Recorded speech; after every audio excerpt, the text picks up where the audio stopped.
Hey, Lauren and Jerry, let's go over how to add a third seller to a listing contract. In addition, we're going to deal with the POA situation.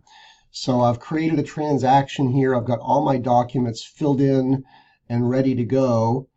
I'm going to open the listing contract. You will see that I've only got 2 sellers in there because that's just all that we can put in there because it only allows for 2 parties on any given side of a transaction.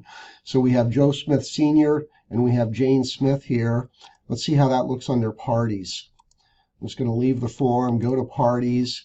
So here we have seller 1, Joe Smith Sr., seller 2, Jane Smith, and here is seller 3, Joe Smith Jr.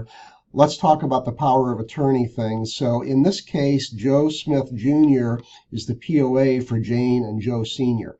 I'm going to look at Joe Sr. first.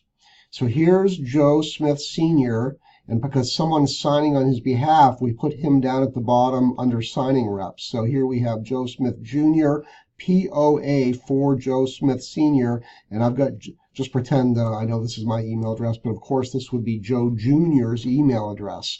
I will save that. It is the same situation for Jane because he's a power of attorney for Jane. So there's Jane Smith, and there is Joe Smith Jr., POA for Jane Smith, again with Joe Jr.'s email address down there. Save. The third signer is Joe Smith Jr. himself. He's signing on his own behalf, so this information just goes up here, nothing down here. So here's how we're going to handle getting the additional names on the contracts. We're going to do it in the midst of setting up the signatures. So back over to Documents, e-sign, and New for a new signature, and I'm going to select my documents. I'm going to keep it simple in this case and just select one. Of course, you're selecting all of those that you're going to use. I click Close. Something appropriate in the line here, listing docs. I'm just going to move forward through the normal process. I'm going to select my signers. We have 3 of them. I'm in the habit of doing it in order by role. So 1, 2, 3. So I'm going to select 1, 2, and 3. So here we are. Here are our 3 signers. I'm going to click Next. No thanks on security.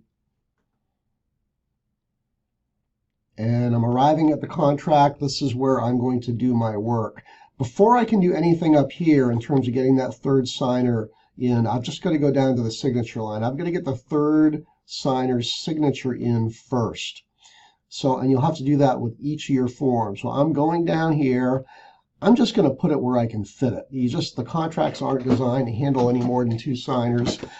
So we've got Joe Jr. POA for Joe Smith, Joe Jr. POA for Jane Smith. Now we just got to get Joe Jr. himself in there.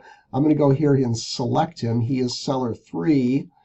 And I'm just going to click and drag and drop and just get him in where I can. And there he is, along with the date. If I want his printed name to appear beneath that, I can just drag text in here. And I can go to my little gear, switch it to read only and signer name, apply. There's his printed name. If I want to make that a little smaller, I can do that as well. Now that I've inserted his signature, I can go back up to the top and I can follow the same steps we just did for text. So Joe Jr. is still selected here. Text, click, drag, drop. Go to the little gear for edit, read only, signer name, apply. There is Joe Jr. So now I have my 3 names up at the top. I have got my 3 signatures, and again, you're just going to fit them in here where you can. It's just tough to get that third one in there. And I would repeat these steps for my additional forms. I know it's some additional steps here with this, but it's just the only way to do it to get these additional signers in. Of course, from here, I would hit send. I hope that helps. Feel free to give me a call at 449-2736 if there's anything else I can do. Good luck with the listing.